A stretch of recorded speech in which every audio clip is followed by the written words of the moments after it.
Narito ang mga pinakamainit na balita ngayong tanghali. Pangulong Bongbong Marcos tiniyak na mapipirmahan ang 2025 budget bago matapos ang taon. Posibleng kaso ni na Senators Ronald Bato de la Rosa at Bongo ipinauubaya na lang sa korte.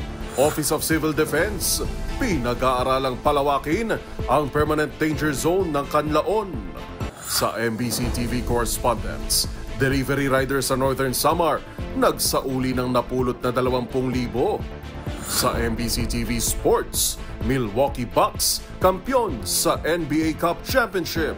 At sa Showbiz Pater, school ng anak ni Yasmin Curdy itinanggi ang umano'y pambubuli ng mga kaklase sa anak ng aktres.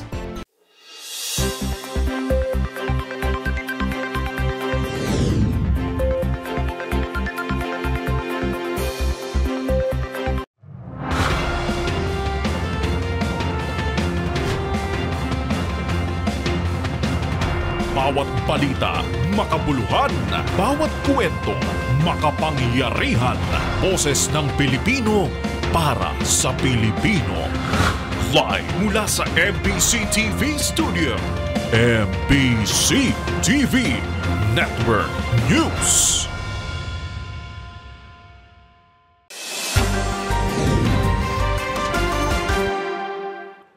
Pilipinas, una sa ating mga balita.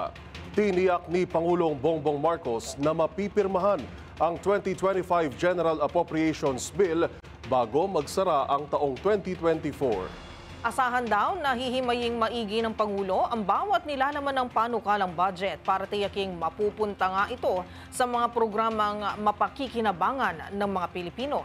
Narito ang report ni Let Narciso. Hindi pa makapagbigay ng eksaktong petsa si Pangulong Ferdinand Marcos Jr. kung kailan mapipirmahan ang pambansang pondo para sa susunod na taon. Sa ambush interview sa Villamor Air Base, sinabi ng Pangulo na mukhang matatagalan pa kasi sila sa pagbusisi sa 2025 national budget. Kailangan kasi anyang tingnang maigi dahil maraming nagbago mula sa budget request ng iba't ibang ahensya. At dahil aprobado na ito ng Bicameral Conference Committee, veto power na lang ang maaari niyang gawin para mabawi ang control sa spending program. Ayon kay Pangulong Marcos, item by item at line by line ang ginagawa nilang review sa General Appropriations para makita kung ano ang mga prioridad at ano ang hindi. I want to be very, very sure that the budget for 2025 is directed at the important projects that we have prioritized, number one.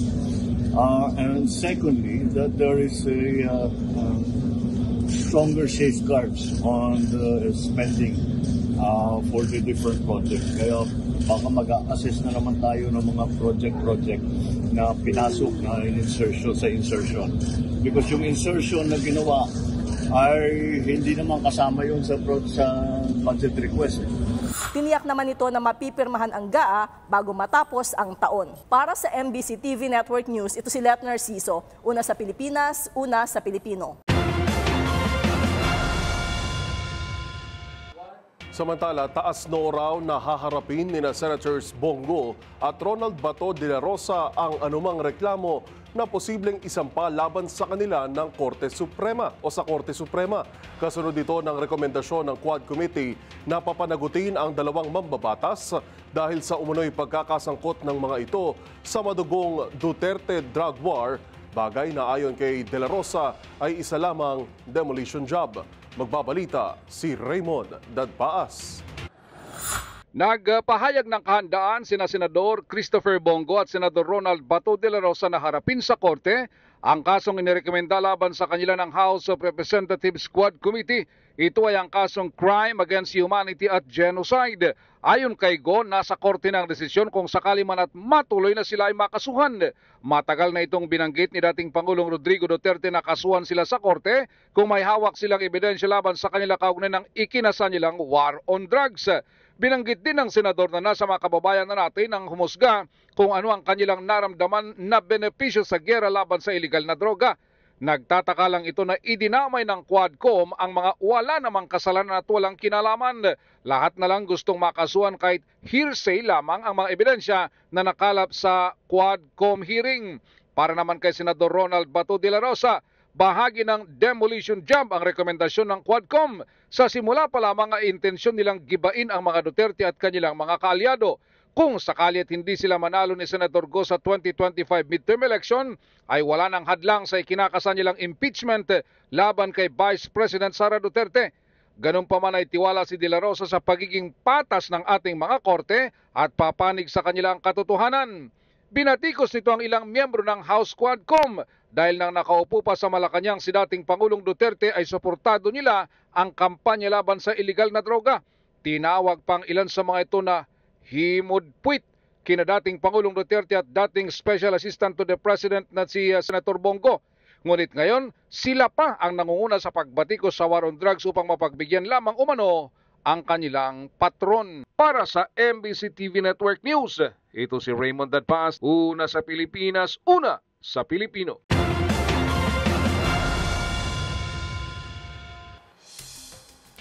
Samantala, mag-iinspeksyon naman ang Presidential Anti-Organized Crime Commission o PAOK sa mga Special Class Business Process Outsourcing o BPO na posibleng ginagawang kuta ng mga illegal na pogo. Ang mga detalye ihahatid sa atin live ni Giselle Ricafort. Giselle. Miski kasadong inspeksyonin ng Presidential Anti-Organized Crime Commission ang mga pasilidad ng Special Class BPO bukas araw ng Biyernes. Ayon kay PAOK Executive Director Gilbert Cruz, layo nitong siguruhin na walang mga illegal na pogo ang nagtatago sa mga BPO gaya daw ng pinangangambahan.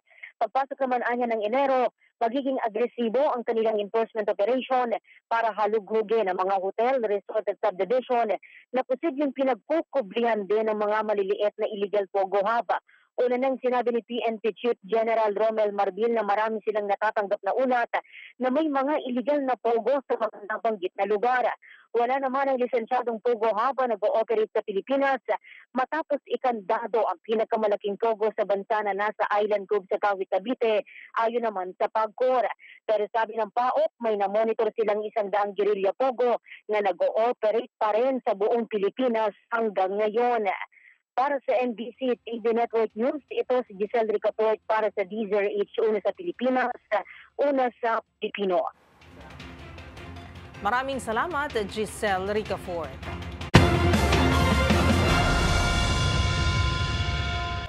Sa iba pang mga balita, sa harap naman ng banta ng Lahar Flow, pinag-aaralan ng Office of Civil Defense sa OCD na palawakin pa ng 4 na kilometro ang permanent danger zone na sakop ng Bulkang Kanlaon.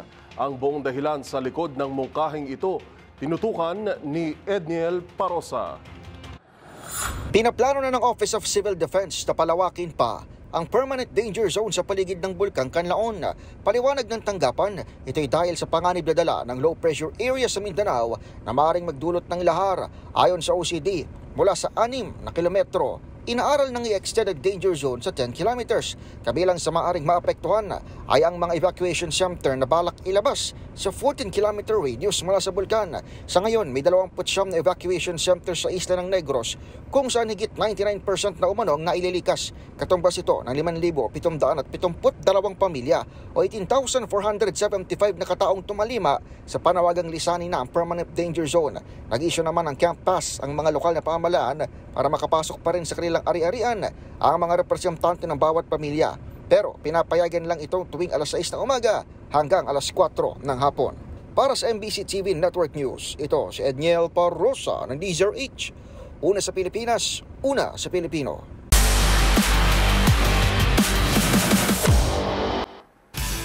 Sa mundo ng basketball, nakuha ng Milwaukee Bucks ang kampyonato sa ikalawang sunod na season ng NBA Cup. Pinangunahan ni Giannis Antetokounmpo ang kupunan matapos na kanyang triple-double performance. Ang naging laro tutukan sa report na ito. Nasungkit ng Milwaukee Bucks ang 2024 Emirates NBA Cup Championship matapos nitong talunin ng Oklahoma City Thunder sa finals with a score of dominating 97-81. Pinangunahan ni tournament MVP Giannis Antetokounmpo ang Bucks with impressive triple-double performance, 26 points, 19 rebounds, and 10 assists. Nakascore din si Damian Lillard ng 23 points. Sa opening minutes ng third quarter, nanatiling dikit ang puntos ng dalawang kupunan matapos ang 3-pointer mula kay Jalen Williams para mapanatili ang striking distance ng Thunder at 57-53. Pero agad itong sinundan ng 12-4 run ng Bucks para mapalobo sa 12 ang lamang at 68-57. Pagpasok ng fourth quarter, naging komportable na ang puntos para sa Milwaukee, kung saan umabot pa sa 20-point lead ang kanilang naitala. Dahil dito sila na ang ikalawang kampyon sa naturang cup matapos makuha ng Los Angeles ang kauna-unahang titulo sa kauna-unahang season nito noong nakaraang taon.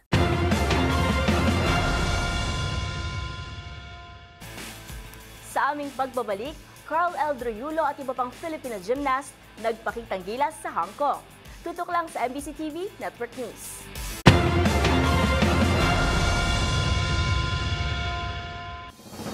Narito pa ang mga balitang dapat niyong abangan. Grupo ng kabataan nagrayot matapos magsimbang gabi sa Maynila. Bangko Sentral ng Pilipinas pinag-iingat ang publiko sa mga pekeng pera ngayong holiday season. Sa MBC TV Global, 13 pasahero sa India patay matapos lumubog ang sinasakyang ferry boat. Sa MBC TV Sports, Carl Eldroyulo at iba pang Filipino gymnast nagpakitang gilas sa Hong Kong. At sa Showbiz Spotted, entry ng Pilipinas na And It So Begins, bigong makapasok sa shortlist ng 2025 Oscars. Lahat ng yan sa pagbabalik ng MBC TV Network News.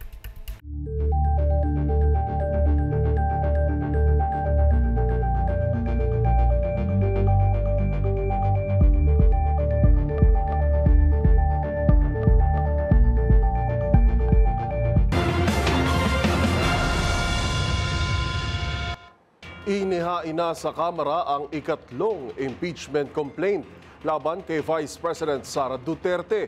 Ang mga pinakahuling balita tinutukan live ni Milky Regunan. Miss Milky. Joel at Karen, inihain ngayon ang ikatlong impeachment complaint laban kay Vice President Sara Duterte sa tanggapan ni House Secretary General Reginald Velasco. Ang impeachment complaint na binubuo ng 70 pahina at kabilang dito ang grounds na tinukoy ay culpable violation of the Constitution, bribery, graft and corruption, plunder, technical malversation at betrayal of public trust. Ayon kay Attorney Amando Ligutan, ang tumatayong legal counsel ng mga complainant, base sa resulta ng mga committee hearings sa Kamara, ang nilalaman ng reklamo, partikular ang questionable paggamit ng confidential funds. Pakinggan natin si Attorney Amando Ligutan.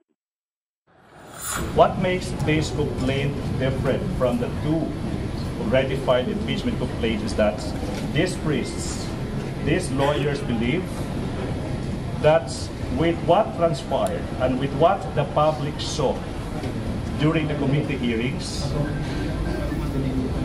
it's no longer just the legal and constitutional obligation of the members of the House of Representatives to impeach and for the Senate to remove from office the sitting Vice President of the Republic of the Philippines. It has now become their moral obligation to do so. Not only legal, constitutional, it's now their moral duty to do so.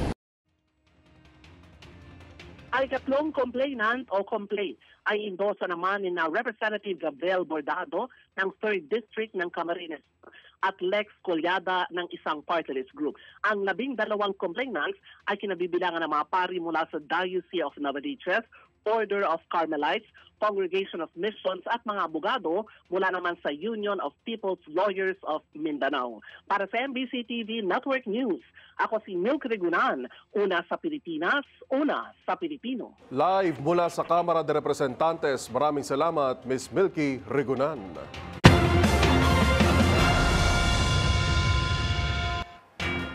Pinasimple ng Department of Social Welfare and Development o DSWD ang guidelines para sa ayuda sa Kapos ang Kita Program o AKAP. Sa memorandum circular na inilabas ng ahensya, mas inklusibo na ang programa para sa formal at informal economy.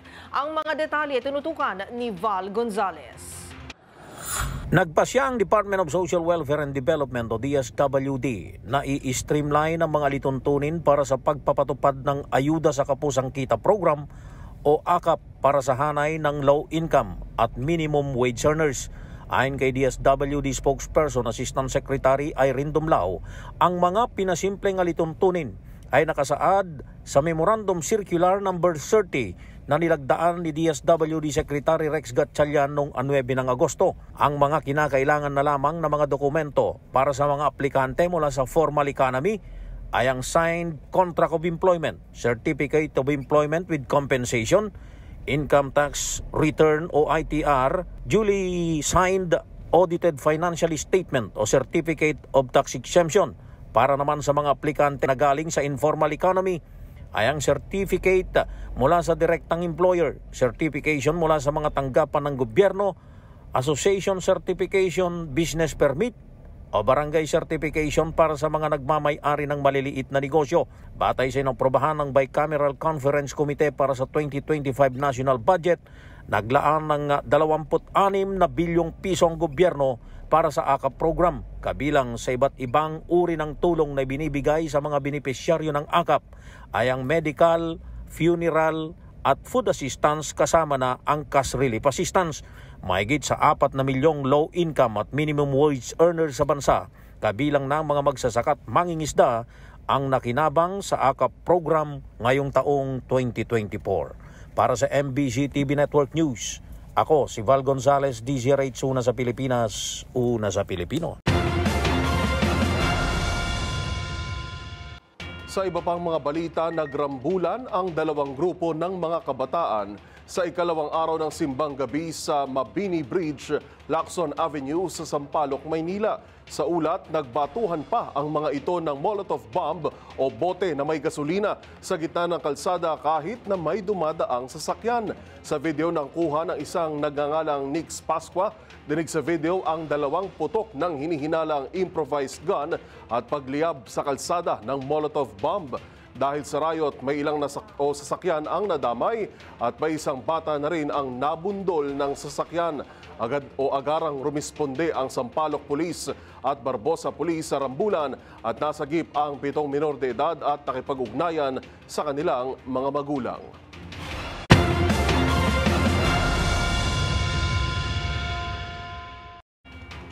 Anim na araw bago ang Pasko, muling nagpaalala ang Bangko Sentral ng Pilipinas o BSP sa publiko laban sa banta ng paglipana ng fake money o pekeng pera ngayong bigayan na naman ng mga aginaldo. Ang balitang yan tinutukan ni Boy Gonzales. Nagpaalala ang Bangko Sentral ng Pilipinas o BSP sa publiko ang mga dapat na gawin kung sakaling makatanggap ng kadudadudang pera ngayong holiday season. Ayon sa BSP, marapat na dalhin ang pera sa pinakamalapit na bangko o sangay ng BSP upang ito ay masuri kung tunay ba ito o peke. Ang BSP anilay meron silang 20 branches at 5 regional offices sa buong bansa. Sabi pa ng BSP, mabuting i-check ang security features ng mga pera para hindi maloko. Diin ng Bangko Sentral, ayaw nilang mayroon pang mabiktima ng mga peking pera. Para sa MBC TV Network News, ito si Boy Gonzales, una sa Pilipinas, una sa Pilipino.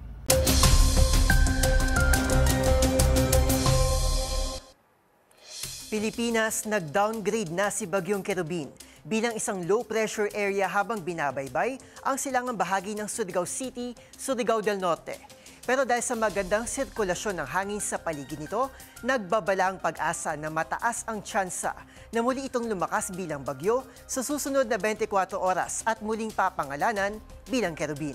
At kung mangyari man ito, asahan na muling magtataas ng tropical cyclone wind signals sa malaking bahagi ng Visayas at Caraga.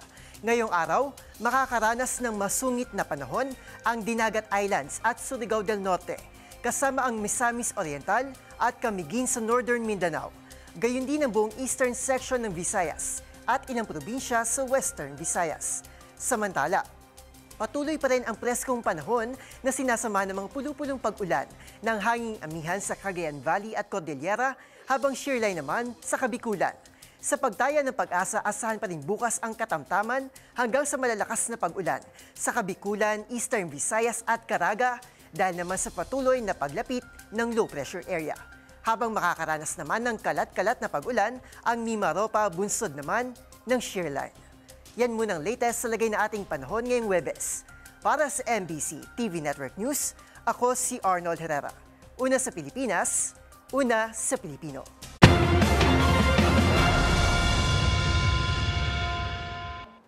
Sa iba pang balita, nakapagtala ng 24 na volcanic earthquake ang Bulkang Canlaon sa nakalipas na magdamag. Ayon sa PHIVOLCS, nagbuga ng 4,636 tonelada ng sulfur dioxide ang Canlaon nitong Miyerkules. Naglabas din ito ng plume na may 100 metrong taas na napadpad sa Timog Kanluran. Nananatili sa Alert Level 3 ang Canlaon Volcano.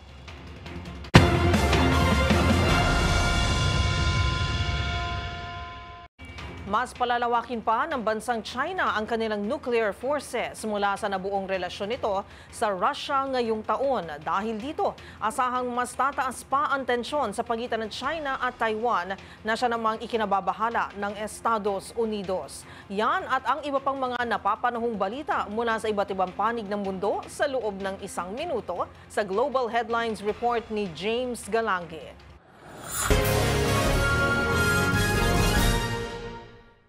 Balita mula sa China, mas pinalawak pa ng China ang kanilang puwersang nuklear matapos ang mas pinagtibay na ugnayan at relasyon nito sa Russia ngayong taon.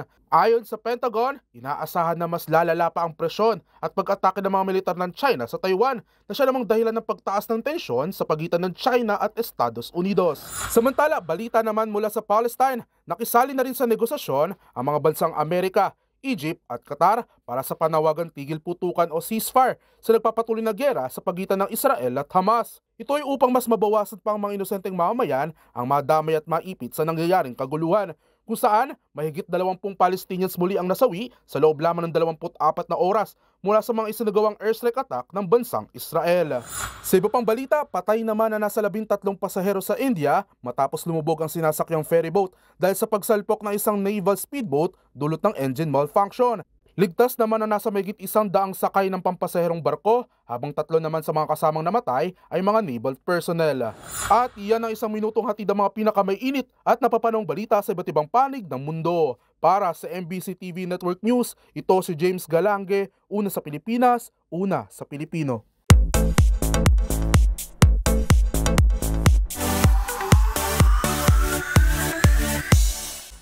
Inilabas na ang mga pasok sa shortlist ng prestihiyosong 97th Oscar Awards. Nakapasok nga ba rito ang entry ng Pilipinas? Alamin yan sa Showbiz Report na ito. Bigong makasecure ng spot sa shortlist ng prestihiyosong Oscar Awards ang And So It Begins ni Ramona Diaz. Ito ang entry ng Pilipinas para sa Best International Feature category. Tampok dito ang presidential run ni dating Vice President Leni Robredo noong 2022 elections. Maugunita na naging bahagi ito ng Sundance Film Festival sa Amerika at nagkaroon ng local premiere sa Cinemalaya. Samantala, heto naman ang ilan sa mga nakapasok sa shortlist ng Oscars for Best International Feature Film. Kabilang sa 15 movies ang hit How to Make Millions Before Grandma Dies ng Thailand. Gayun din ang I'm Still Here ng Brazil. Entry ng Denmark na The Girl with the Needle at Romance Drama Touch ng Iceland. Nakatakdang i-anunsyo ang official nominee sa January 17 habang sa March 2, 2025 naman gaganapin ang 97th Academy Awards sa Dolby Theater sa Los Angeles. At sa aking pagbabalik, pinapasukang paaralan ng anak ni Yasmin Curry. Naglabas na ng pahayag tungkol sa umano'y pambubuli ng mga klase sa anak ng aktres. Manatiling nakatutok dito lang sa MBC TV Network News, BRB.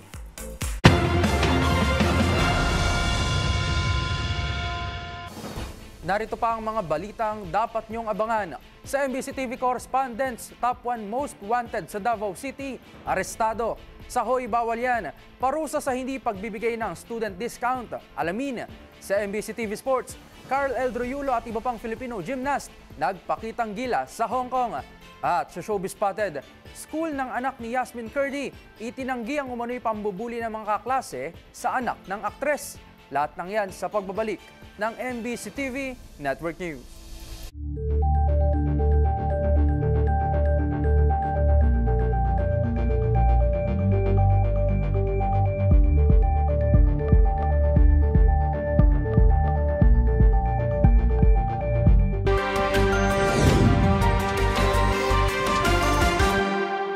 Sa pagpapatuloy ng ating balitaan, umani ng papuri ang isang delivery rider sa Northern Samar na nagsauli ng napulot nitong 20,000 piso.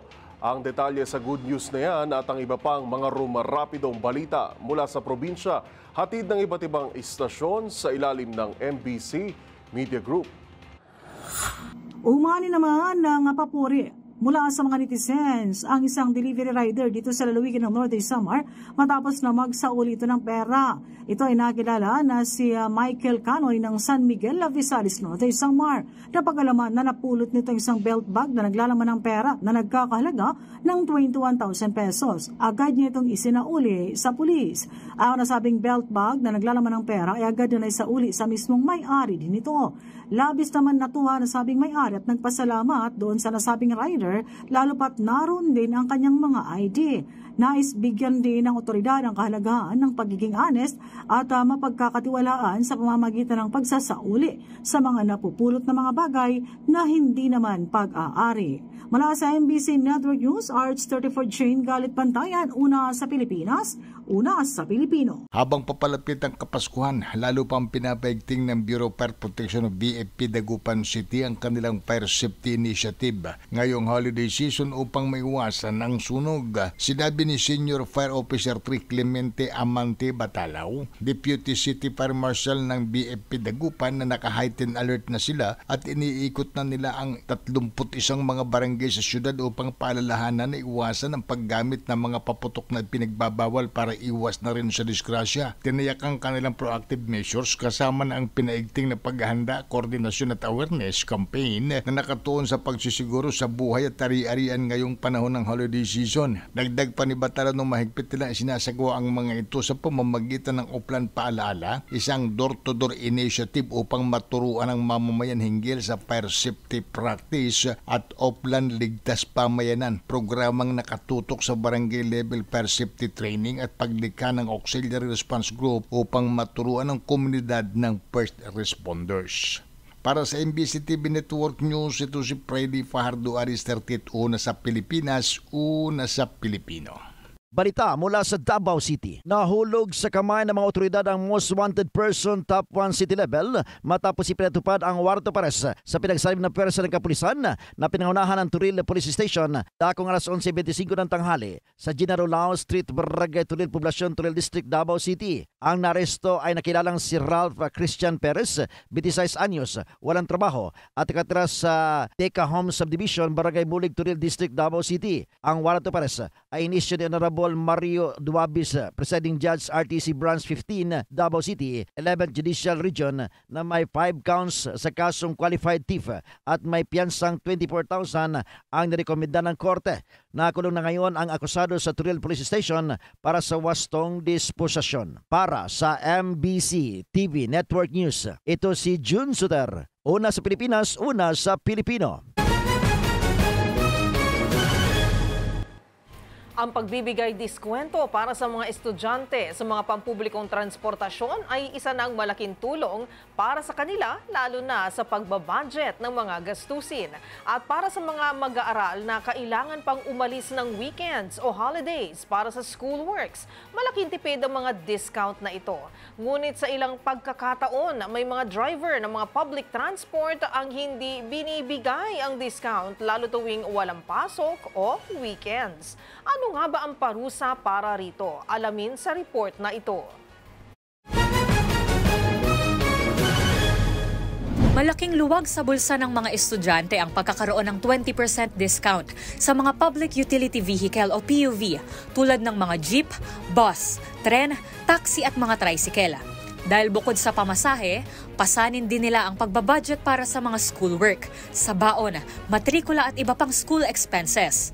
Batay sa Republic Act No. 11314 o ang Student Fare Discount Act, obligado ang bawat public transportation, maging ang mga paliparan at marine transport, na magbigay ng 20% discount sa mga mag-aaral na enrolled kasama ang weekends at holidays. Ngunit may mga pagkakataon na ang mga driver ay hindi nagbibigay ng discount, lalo na sa mga estudyanteng sumasakay kung wala namang pasok.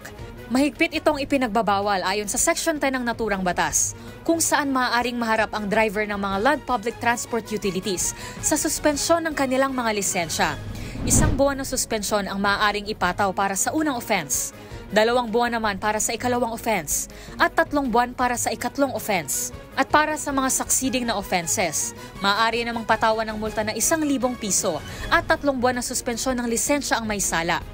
Nakalagay din sa batas na ito ang mga parusa sa mga owner at operator sa land, sea, water, air at rail public transport na hindi nagbibigay ng diskwento. Para sa mga pasaherong nakakaranas nito, maaari rin silang mag-file ng complaint sa mga ahensya na nangangasiwa sa kada uri ng public transport. Kaya kung mayroon pa kayong nakitang ipinagbabawal na akto, o kaya naman ay mayroon kayong reklamo, itag nyo kami sa DZRH. Hoy! Bawal yan!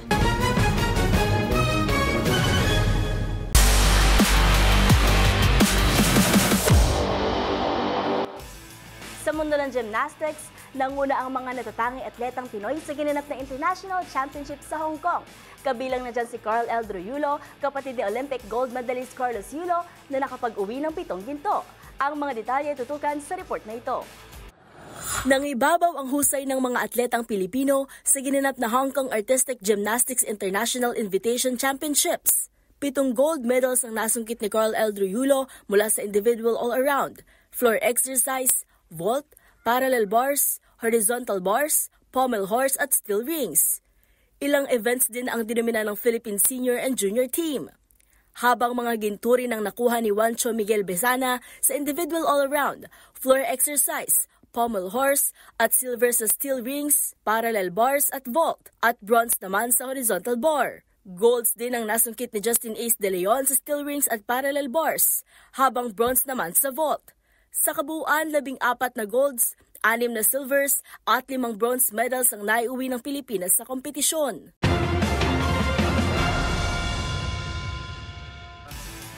At yan ang mga latest updates sa mundo ng sports. Para sa MBC TV Network News, ito si Mili Borja, una sa Pilipinas, una sa Pilipino.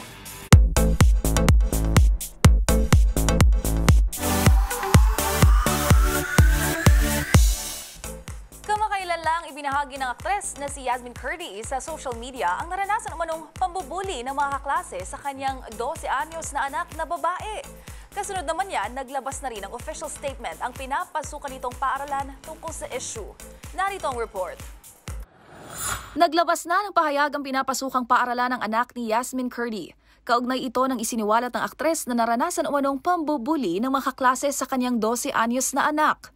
Sa isang pahayag na inilabas sa official FB page ng Kolehiyo San Agustin, Makati, itinanggi nitong may bullying sa kanilang paaralan. Nakasaad ditong nagkaroon lang daw ng diskusyon ng mga mag-aaral para sa kanilang Christmas party, bagay na agad din naman daw nilang naaksyonan. Nakiusap din ng CSA kay Yasmin na idaan sa proseso ng paaralan ang naturang issue at huwag anyang isa publiko ang detalye, lalo't mga minor de edad ang involved. Ang pahayag na ito, lumabas kasunod ng ibinahagi ng aktres sa social media na tila pinagkaisahan umano ang kanyang anak na si Ayesha ng isang grupo matapos itong di makkeep up sa kanilang group messages tungkol sa paghahanda sa naturang party dahil nagbakasyon sila sa ibang bansa noong mga panahong iyon. Nasa 7 o 9 na estudyante umano ang nagtulong-tulong para di makalabas sa classroom ang kanyang anak hanggang sa di na rin daw ito nakapag-recess. Ipinakita rin ng aktres ang ginupit-gupit na larawan ng kanyang anak. Samantala, batay naman sa isa pang hiwalay na post ni Yasmin, ibinahagi nitong nakatakda siyang makipagpulong kay DepEd Secretary Sonny Angara para talakayin ang ilan pa anyang posibleng estratehiya na maaari ipatupad upang matugunan ang bullying sa mga paaralan.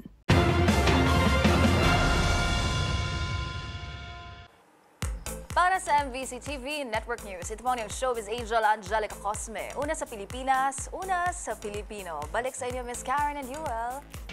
Maraming salamat, Showbiz Angel. At iyan na po ang mga nakalap naming balita ngayong araw ng Huwebes. At bago lang tayo magpaalam, meron na lamang tayong 6 na araw, 6 days bago ang Pasko. Ito po si Yuel Reyes.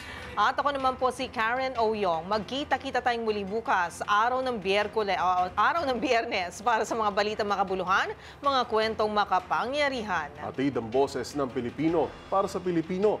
Ito ang MBC TV Network News. Una sa Pilipinas, una sa Pilipino.